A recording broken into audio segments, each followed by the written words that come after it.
Good morning. You are listening to the Citizen Body Cast, the podcast that is all things Citizen Body. And you were just listening to Gary Grisafi of the Grisafi Music Institute. And that is a clip of him playing with his band, Jimmy Cicchini, I believe it was. And you were with the Blue Dogs, correct? Yes. Yeah, it's good to have you with us this morning. We also thanks for having me. Oh, we're thrilled to have you. And we also have with us today our co-founder, John Katrina of the Citizen Body. And as you are aware, on the Citizen Body, we talk about all things that unite us as humans. And one of those things is the creativity. And Gary is a perfect example of creativity and the creative spirit. Gary, you have been a owner and the principal guitar instructor at the Grisafi Music Institute. How long have you been in business for yourself? In Bensalem, we've been here since 2013, and in Ambler, only 1 year. Okay. What made you go from Bensalem and then to Ambler? Well, I want to expand. So I'm still here at Bensalem where I'm at right now. And I just want to grow the business. And I think there was an opportunity place for rent, and I found it. I opened it up. Worst timing. I signed the lease April 1st. I would, not knowing that we would be shut down for a year. Yeah. So I got through the year. It took me a while to get started, but I'm in for the long run. It's not about money. It's about doing what I love to do, which is playing and teaching and helping people of all ages. Yeah, let's start there because I do want to find out about how you and your business have dealt with COVID, but let's back up a little bit. How'd you get your start? As a guitar player, well, back then when I was like 12 or 13, everybody was playing an instrument. I was playing sports. I wanted to be a pro baseball player, but everybody around me played guitar, drums, and I just heard it every day. And I was playing air guitar. So my dad bought me a guitar. And he said, "You're taking lessons. You're not just going to, have a guitar, not, take lessons." So I took it seriously. It took me a couple of years to get, pretty good. And I started taking lessons, and I stopped playing sports because I was more serious with the guitar. So I had to make a decision, be a pro baseball player or a rock star. So when you're at that age, what do you want to be? You want to be a rock star. So that's when I start getting serious in high school. And I moved on to music college. And from there, I kept doing it. Wow. Where'd you go to college? It was called Philadelphia College of the Performing Arts. Now it's called University of the Arts in Center City, Philadelphia. Oh, wow. Okay. Yeah. And then what got you going then I'm assuming that you played in bands or and I know you've done some studio work as well. I've done a lot of studio work since high school and start playing in bands. Oh, geez. I guess I was in college, start playing full time. I was doing part-time work, but in my senior year, I start working 6 nights a week. And at the time in the 80s, that's what bands did. They played almost every night. And we played every night, and I haven't stopped since. The music business changed over the years. It's no longer 5, 6, 7 nights a week, but I kept doing it and doing it and doing it. And I start teaching slowly in the 80s. And then I start building up through the 90s where there was a big soar of guitar students through the grunge rock era. Everybody wanted to play guitar. All the kids wanted to play Nirvana, Pearl Jam. That was a big spike in guitar students. And it grew from there. Yeah. But what style would you say? I mean, you're a classically trained person. What is? I went to college and majored in jazz guitar. I grew up playing Led Zeppelin, classic rock. I liked the blues, and then I start learning jazz at a young age, and I start playing jazz. So I consider myself jazz, rock, blues guitar player. Yeah. At what point did you realize that you had a talent for this? That we can take lessons. And like, I was a gymnast when I was a kid. I took lessons. I learned to do some stunts. I was decent, but I wasn't going to win any medals, and I'm not going to the Olympics, but it was something that was fun, and it was a great activity, and it kept me physically fit. When did you realize you had a talent for this? probably senior in high school. It took me a little while because the more you play and more you improv and more you do experimental stuff with music, then you start to realize there's something there, you know, for me in music. But you have to keep at it, and you have to be, you know, proactive with business part of it too, because there's a lot of great guitar players out there that are much better than me that are just still in their basement. You have to have a business part of it too. Promote your music, promote your teaching, and take it from there. And your studio work, you know, is another thing. Yeah. Gary, did you ever, as a musician too, I went through a similar thing. I was playing sports, and then age 11, I started drums, but I was still doing both. But then when I hit like high school, I really kind of got into the music more and let the sports go. But then it seemed like there's this fork in the road that every musician reaches, like when they graduate high school, like, am I going to go and try to, back then we just say make it, you know, as a band. But it was, then you had to be doing originals. Did you come to that same fork in the road where it was like, okay, I'm graduating high school, I'm either going to do music and try to make it? Because, I mean, you can make a living with covers as you do now with your own creative spin on it. But did you ever like write music and then try to be like an act? Well, when I was a senior in high school, I joined an original band, and that's where was my first time in the studio. It was a songwriter. He actually took our cover band and became his original band. And we were going to go on tour. We did a record. We did all that stuff. That fell through, of course. Yeah. So I started writing from the beginning, and I did all the original music at home in the basement, did all that stuff. Then when I went to college, then you start thinking about, I got to make money. And original bands at that time in Philadelphia, you would either play for free or for $5. But when you start doing cover and start working 5-6 nights a week, that income, it's hard to say no to income when you're young. So I started doing that full time, and always kept the door open for anything that came up. But, you know, the question at the time was, do I want to leave Philadelphia and go to LA or New York? Right, exactly. It's so you hard for a Philly guy to get up and move and expect to try to make it in LA, because Philadelphia just wasn't happening in the original scene.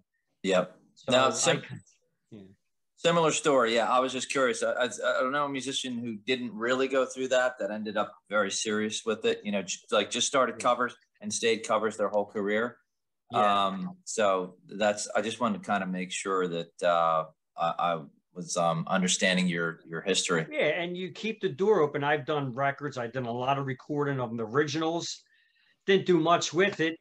There's some good tunes that are written that are still sitting at home or on a CD, but there's a lot of dreams sitting in silicon somewhere, right? Yeah. Yeah, it's funny. Like I actually can really, even though I'm not a musician, I can relate to your story, because I remember I started attending bar and live music clubs, and in the late 80s, early 90s. And I can tell you, I mean, all the, you know, so many Philly bands, so much talent. Yeah. And everybody said, I want to make it. And then when you're saying, you know, about the cover bands, I can't tell you how many bands would come through and they'd say, I'm not playing covers. I am not going to be that guy. We're going to make it, and I'm going to do it on my own. And then years later, if these folks are still playing, they're in the cover bands, and people love a cover band. You know, they're doing the wedding gigs and everything, and it's a great way to make a living, and it's so much harder to make a living at the original thing. But then I think you're able to get your creativity out there because you're able to teach what you've learned, and I think that's a great outlet for creativity. Right, teaching and helping other people be creative, because in my cover bands, we don't rehearse and we don't do it like the record. I like to expand the tune. I like to improv within the tune and interact with the musicians to make it our own tune. So we just go off on a tune. Wherever it goes, it goes. Yeah. And that's our creativity within the cover. We could just expand. We could be creative, interact with the musicians, and it's almost like an original band in a way, you know. And the audience feels it too. They know that, wow, they did it different this time, you know what I mean? Or they could feel that we're having fun. We're not just interpreting someone's other ideas. Yeah. I see. I mean, I do see some, you know, original bands that'll do that. They'll do that within their own music. And sometimes they'll do the reverse. They're playing their song and then they'll go into a cover of something else. And you're like, oh, I recognize that, and make it fun. You know, that it's all about when you're going out, especially now with COVID times, you know, if you do get out, you want to have a good time. You want to enjoy yourself. And that's the thing that, you know, the music can really help to bring back for us. As we're, you know, reopening our community, as we're recording this podcast, we're in a time of, you know, people are getting their vaccines, you know, the restrictions in the restaurants and the bars are being slowly lifted. And a lot of people are kind of focusing on now, okay, like the talk is really, okay, how do we go back to normal? How do we come out of that period of isolation and quarantine and, you know, minimizing and staying within our pods of people? How do we get back? So how do you see the music coming back? I think it's coming back. People want to see music come back because people are calling me and texting me, when you playing, because they need to get out.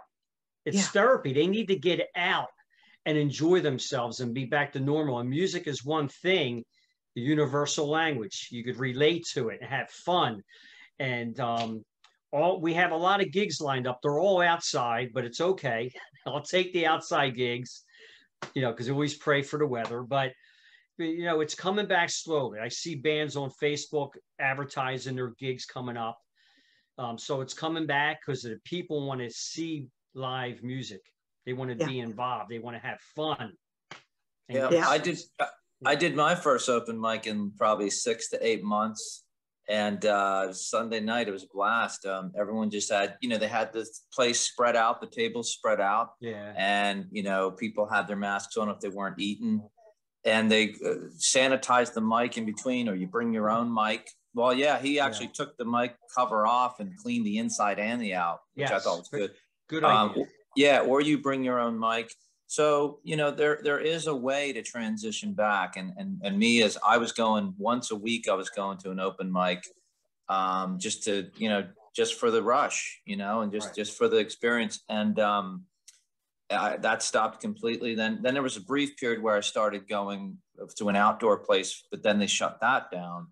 And, you know, it's really been a good 6 to 8 months. My voice got out of shape. I couldn't do the same. Well, you know, it's different when you're performing. Gary, I had the opportunity to cover actually twice. I remember maybe even 3 times sitting in on the drums and once on the vocals with you guys. That's right. I think it was one of our events that we were doing, and you sat in with the Blue Dogs. Yeah, I did. You're a blue dog now. Well, let's not get crazy. I don't want to insult anybody, but we did Billy Joe, You May Be Right, which was a blast. And I remember doing a Fleetwood Mac song on drums and Brick House.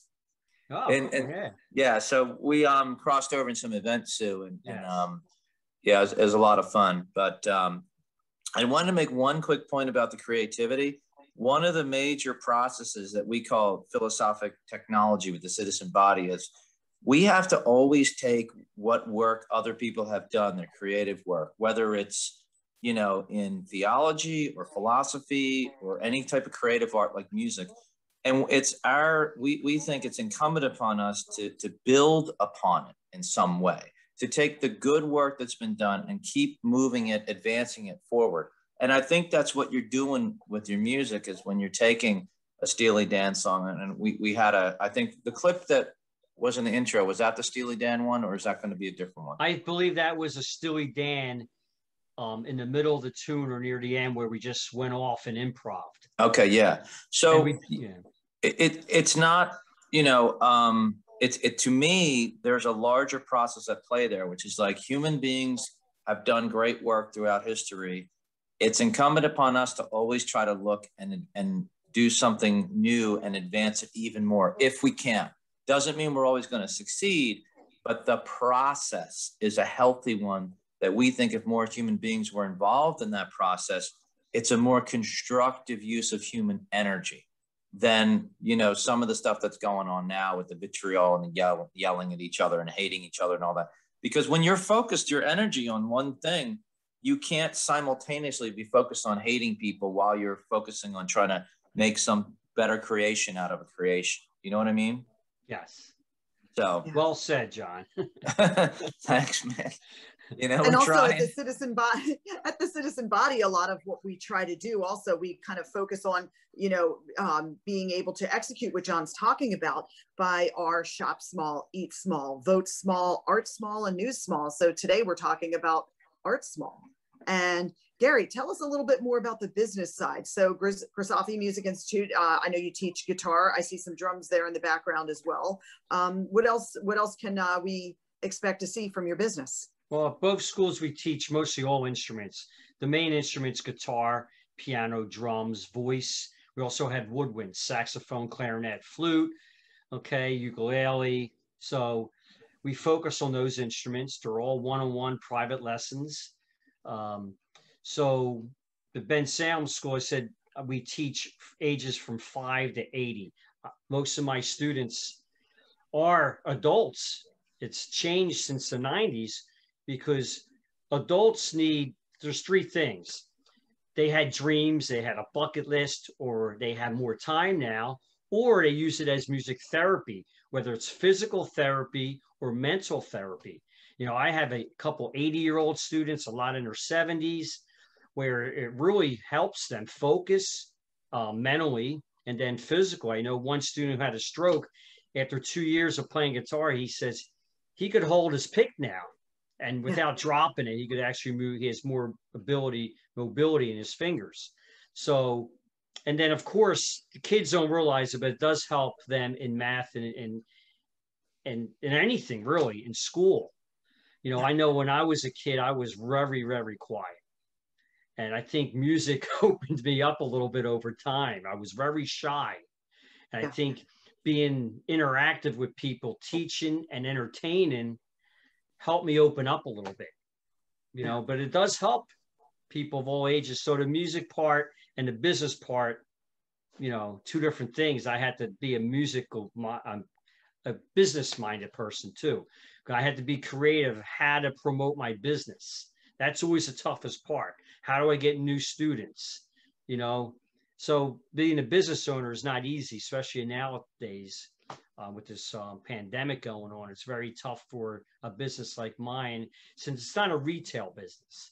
Right. People are not coming in buying anything. They have to sign up for lessons. So I had to give them an opportunity to let them know that I'm here.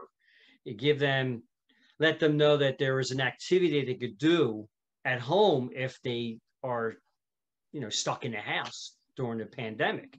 An activity, a good activity.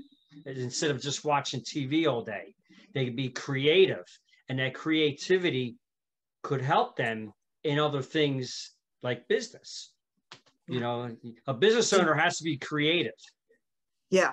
Did you find that the pandemic, did you actually increase students? Because like, I know you could probably use something like the format we're using to do the podcast using Zoom. Right. We went over to Zoom, but not everyone wanted Zoom lessons or internet lessons. So we lost a lot of students. We only gained a little bit during the pandemic for the internet lessons. Maybe I didn't promote it right, but you know, you really had to push it. So my business did slip down, but I didn't lose 100% of my students, because like I said, I made sure all my teachers had the right tools, you know, to do an online lesson.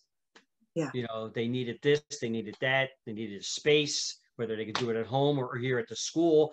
I kept the internet on, you know, which I'm using now, the internet for the school. I'm able to bring my laptop here and do Zoom lessons, you know, the same way with Jimmy on drums. Yeah. How effective do you think the Zoom lessons are versus the in-person instruction? In-person is the best, 100%. Yeah. You know, it's a physical thing you get to see. I could get to see, this is how you hold the pick. This is how you hold the fingers. I mean, you could actually sit there with them, and actually I could see better Okay, actually Yeah. see what they're had the position of their fingers. I'm not a drummer, so, but every teacher and every student says they prefer in-person lessons. Yeah. But It's a very human thing, guys. And just as a drummer, and I don't even want to insult Gary by calling myself a guitarist, but um, I, music stores, I've made some of the greatest connections with other musicians and learned things watching someone play something in the music store. I'd be like, hey man, how did you play that? And it's that physical three-dimensional proximity and even the physiology of two human beings kind of to me it's a nonverbal communication between them that has a physiological basis. So rehumanizing, we call it. And when you shop small or you art small, you're going out and you're having, I think you said it well last week, so when we were talking to Dan Drago, is it's accessible. And it's accessible in three dimensions and in human physiology when you're connecting with other human beings. When you're doing it all online, whether you're buying stuff online and having it delivered, or you're doing nothing but Zoom or nothing but making music in a computer, that dimension is missing, the physiological connection between human beings. And Gary, I think you would attest that when your band's really on and in the zone, it's almost like, to me, it's some kind of speaking in tongues meditation that's going on. You're not thinking, you're just being, like you're becoming the music. right. So yeah, go ahead, sir. Yeah, I was just going to say, and speaking of which, why don't we listen to another clip of Gary's, because we are listening to or watching the Citizen Body podcast, or bodycast as we call it. So right here is a little bit more of Gary Grisafi of the Grisafi Music Institute.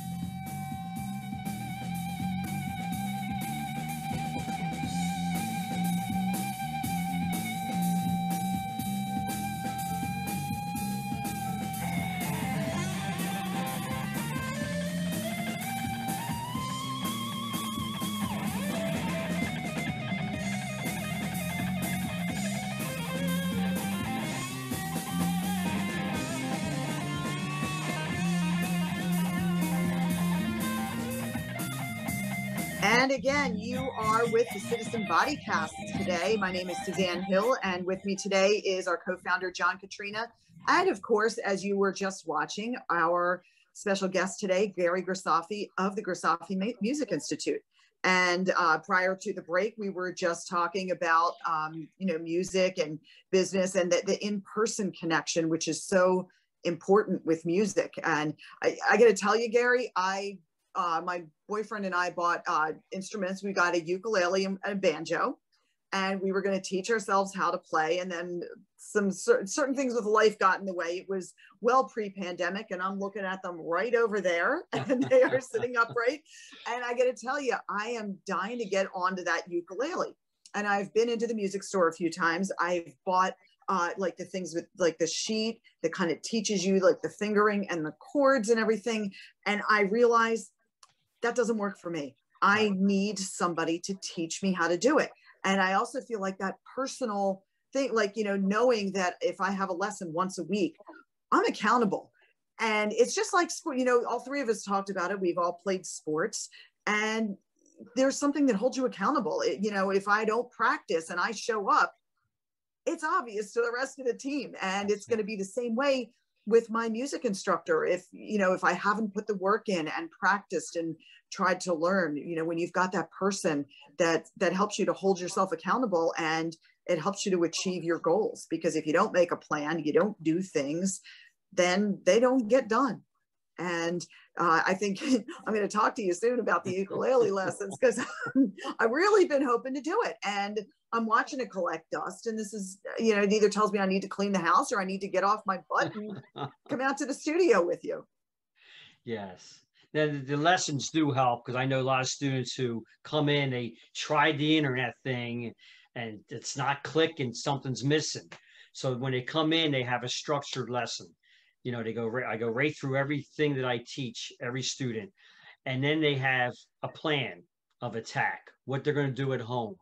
You go right in order of the lesson. I write everything down. Now they have a structure. Now they have, okay, this is what I'm going to do, A, B, and C. And they practice. They practice all week. They come back, they perform their lesson, and we add more. And then they progressed just in 1 week. And they're like, wow, I should have done this a long time ago. You know, they need somebody to give them some ideas and structure and what to do and how to do it. There's nobody on the internet that says, no, you're holding your pick wrong. No, you're holding your arm wrong. The guitar's wrong. This is wrong. You got to be able to, you know, it definitely helps. Correct the bad habits before they start. Bad habits so easy, are worst thing to break. Yep. I mean, I'll tell you, some students that come in and playing for 10 years, they're harder to break than ones that have been doing for a year, because they practice that mistake, that bad habit, and it's like, I repeat myself over and over. Use the elbow, hold that pick right. And over time, over weeks and weeks of saying that, it kind of, you know, it clicks in and they naturally do it the correct way. And now they're saying, wow, I can play this Led Zeppelin tune a lot cleaner and faster because of his technique or her technique, you know? Yeah.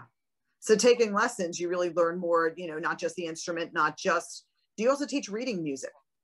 Of course, yes. I believe in reading music. Not tablature, but that's a guitar lingo thing for people who don't read music. But I teach music. More students are always asking questions. Well, what does that mean? Why is that called a G13 flat 9? You know, so they want to know the theory because they want to know what's involved. Why is it a chord named that? Why are these notes sound good in a scale over a chord and some notes sound bad? Learning the fretboard. There's like 100 notes on the fretboard. You just can't memorize it. You have to learn it in sections, and reading music in each position helps you learn that fretboard and learn how to read music at the same time. And that's the way I learned. How hard is it to learn as an adult? Like, because you were saying a lot of your more recent students are adults and you are teaching older people, and you know they always say you can't teach an old dog new tricks. And honestly, when I think about how to, you know, like reading music, to me it looks so intimidating. Yet if I go to church, I can follow along and I can sing the song, but I have no idea what I'm doing. How difficult is it to learn? It's not at all. It's not at all. Remember, there's 7 letter names and there's only 12 tones in Western music, and that's it. Yeah. And then there's rhythmic patterns, like John would know, quarter note, half note, whole note. So you learn the basics, okay, which is, you take a week to learn the basics. And then from there, you just keep growing and growing, you know, and then it's like they after like a month are like, wow, I thought this was going to be more difficult, you know, than it was, but it's not. And so, go ahead.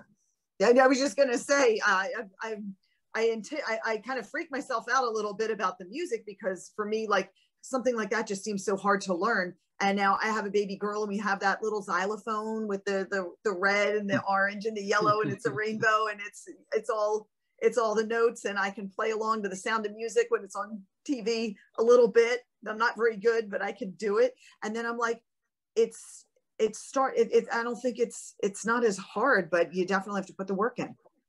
Right. Yeah, it's not a lot of work.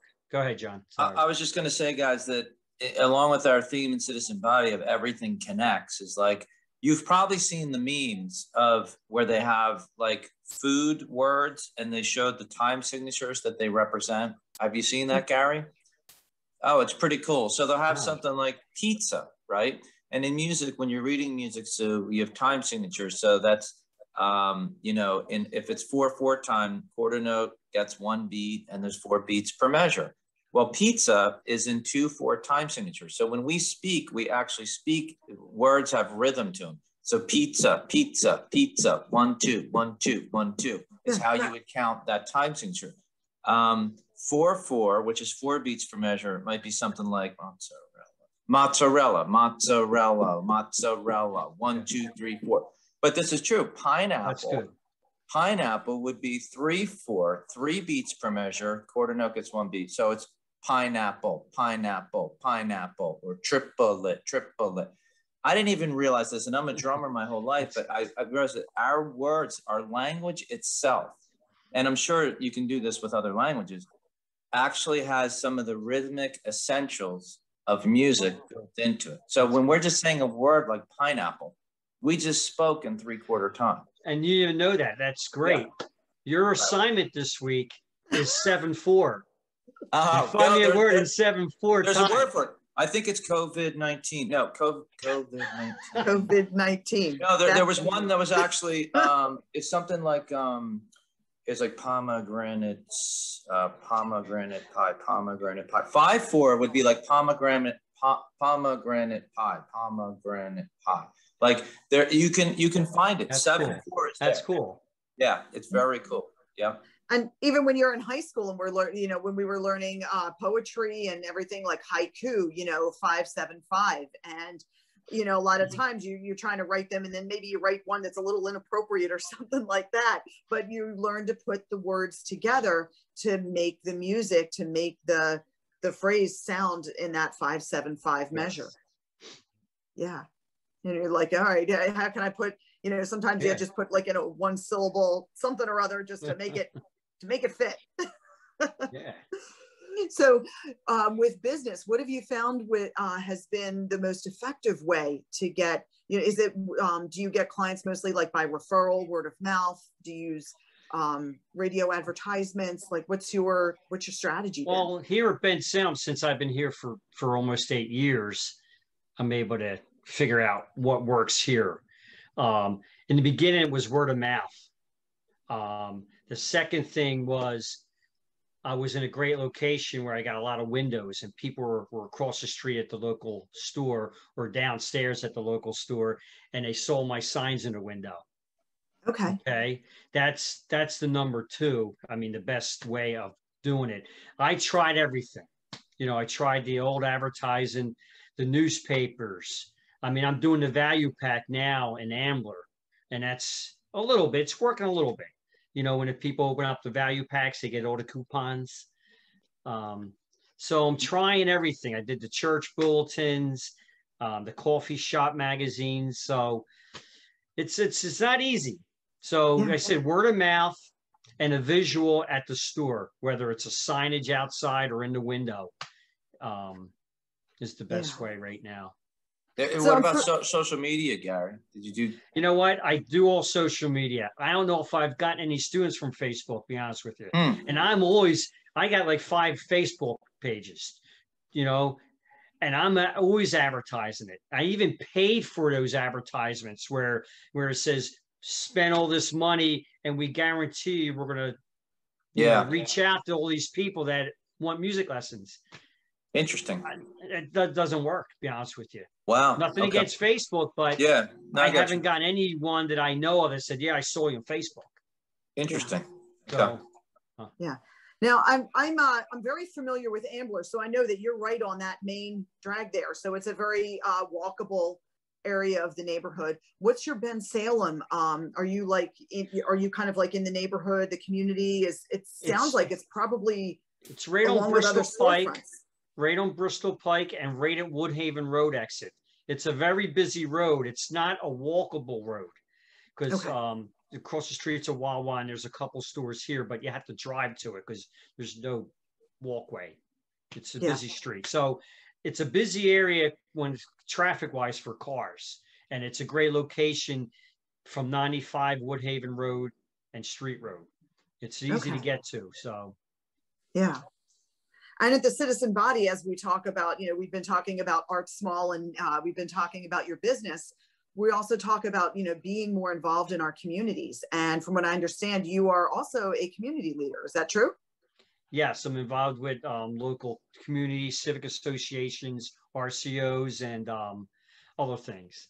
I've always been involved in the neighborhood for a long time, being a committee person and war leaders and all that stuff. So. And we should say RCO is a registered community organizer? Is that? Yes, it's almost like a civic association, which same thing, but you could be separate from civic. I'm both. I have 2 of them that I belong to. So you're just involved with your actual community, the small community you live in, involved with zoning issues. And a lot of people don't know who to call if there's an issue or if there's a problem. Who do you call? Well, they call me, which I don't mind helping people out. I either help them out myself or I send them in the right direction. Yeah. The citizen So body. what prompted you? Go ahead, John. Oh, no, I was just going to say the idea actually came from a combination of consulting work where we were doing leadership development and also going around door to door, just like you said, helping people, taking surveys about what they needed in their community, you know, what challenges they had. And I realized that if we harness kind of the infrastructure of even the political ward system, by just having people there to help, giving more people right in their community, like mentors or, you know, teachers, or even just to help them. There's something very powerful there that we can replicate. So eventually we'd like the citizen body to have the in-person component when we get out of this, when they get out of this crazy pandemic, you know, as these new strains and all this stuff, you know, we conquer that. There's a very in-person component to this. We're kind of just living in cyberspace for the time being. Yeah. Yeah. So what types of things, what experiences have you had that have prompted your involvement with your community?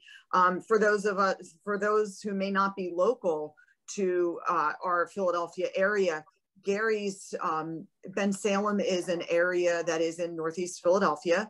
And so, Ambler, where his other store, or I'd say music store, but where your other office is located is in a Philadelphia suburb. And so what kind of, you know, I could tell by your accent that you are probably right from Bensalem. Well, for the record, Bensalem was right outside of Philly. Yeah. I mean, I'm right on the border of Philly, and Bensalem is actually Bucks County. Yeah. Yeah. But I lived my whole life in Philadelphia, Northeast Philly. Yeah. So I think I have a Northeast Philly accent. It's not like South Philly accent or. It is. Yeah, I know you would think that there in Philadelphia would be one accent, but oh no. No, I mean, you'd be surprised how many different accents that we have. South Philly, Northeast Philly. I mean, it's crazy, but yeah. So I'm really right on the border here in Bensalem. So you could add accent. You could add accent court lessons to your. You know, these actors that come into Philly and they need to cop the Philly accent. They say it's difficult. Like it is. It's not. It's very difficult because whoever you talk to is different. So I'm a King of Prussia, which is a Philadelphia suburb. People might know that because it's actually the biggest mall in the country now. King of Prussia is about 20 minutes outside Philadelphia.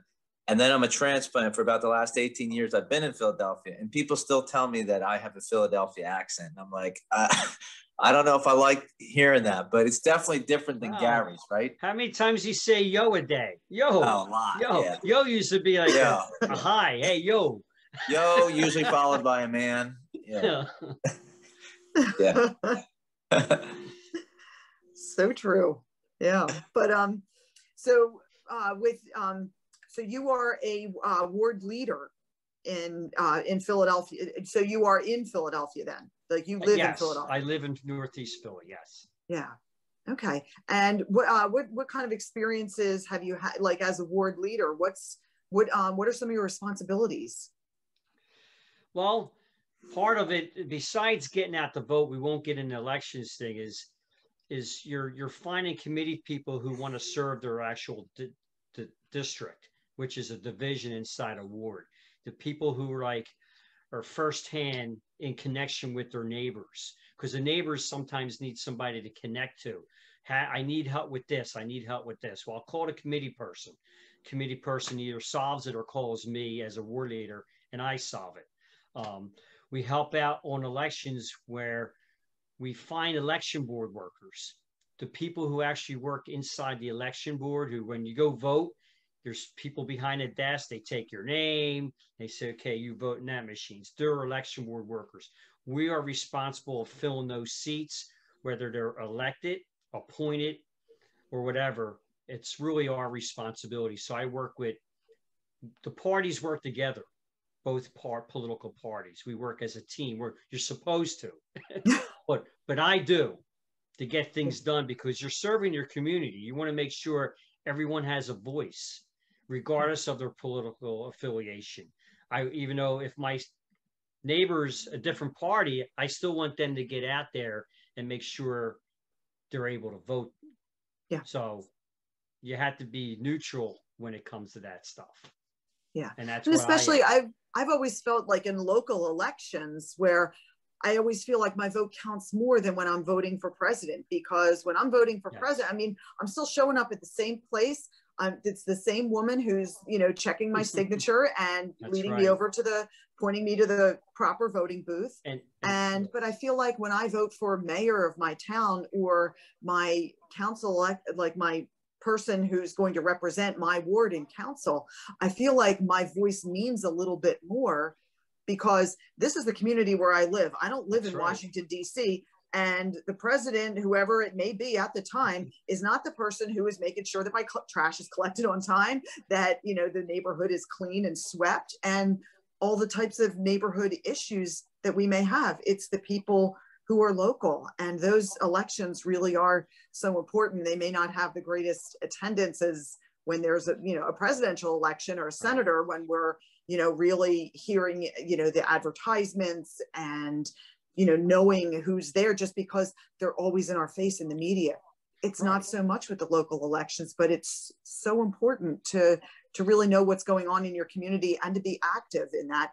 And that's one way that we can, vote small. We can also, acting small is where you really make a bigger difference.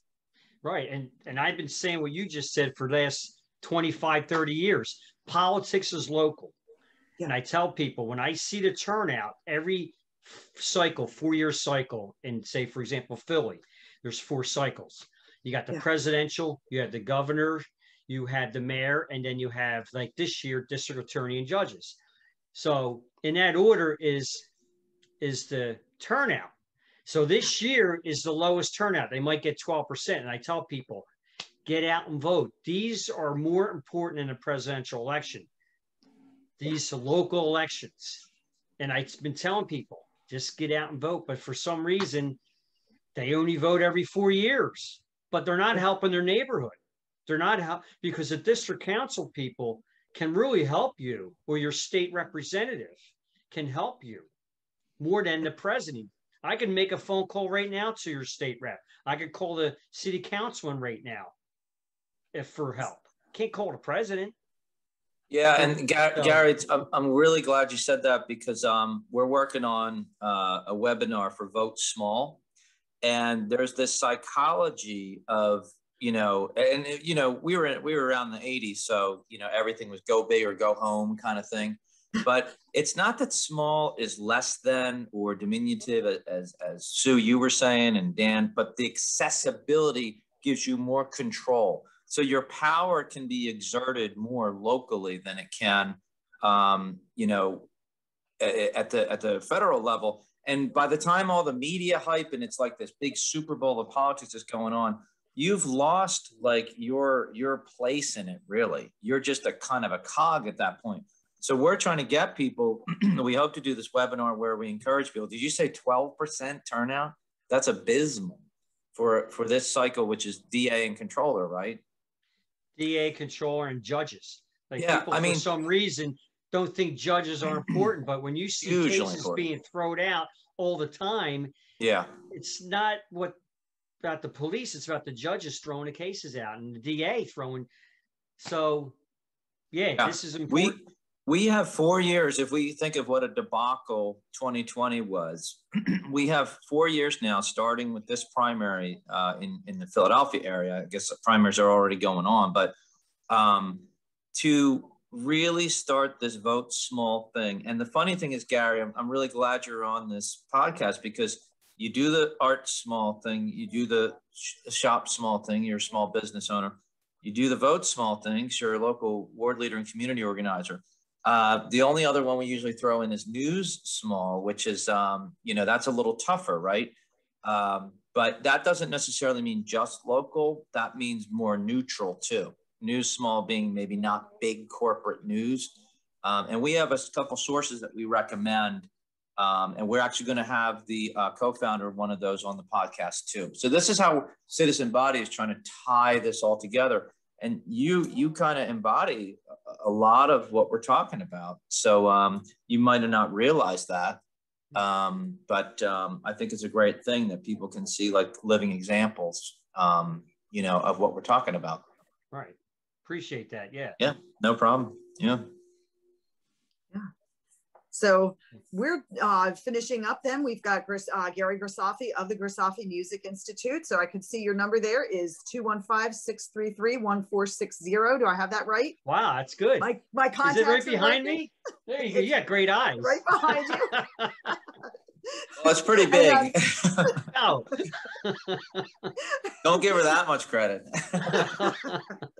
Do you have a website? There's two websites. One for Ben Salem is gmimusiklessons.com, and the other one is gmimusicambler.com. Okay. That's my web provider, wanted two websites, so I'm not going to complain. He does the website, so yeah. So then we could come to you for our music lesson needs. I right there. I may be. Well, I got a teacher for you for ukulele. It's either me or Rachel at the Ambler School, but I would have to go to Ambler. That's a lot closer for me. I'm in Conshohocken.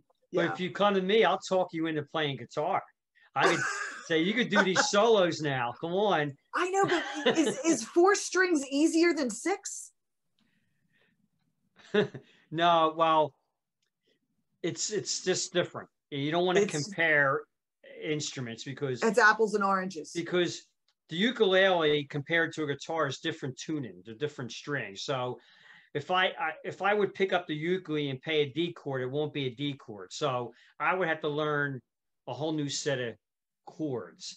But you have more possibilities on a guitar. You got 6 strings, you could do a lot more. And so, but that's your call. Yeah, I mean, I'm not talked out of the guitar. I mean, you're not learn talking the to me. You're ukulele, not talking to me. Yeah. And then you learn the guitar. But that's me. That's my opinion. But yep. Hey, and then you also play with the Blue Dogs, as we see. And yes. Do you have anything upcoming that we can promote here today? April 30th, which is a Friday, is at Constadter's in Northeast Philly. It's an outdoor beer garden. And then the next night, May 1st, is the VE Club, another German outdoor beer garden in Warrenton. And they're both like 6:30 gigs. So they're early, it's not late. What night of the week is that? That's Friday and Saturday. So Friday and Saturday nights. Yes. Okay. And they're outdoors, so people should feel safer if we're still wide open about this. And they're very large venues. So it's a lot of space. Yeah, so that's coming up about 3 weeks from now. So again, it was great having you on, and I think we are going to be closing out the show with one last clip from. Gary will play us out here. Thank you for having me. Yeah, and we appreciate you being on the show with us today. Thank you. Right. Thanks, Gary. Thanks again. Bye-bye. Yep. Bye-bye.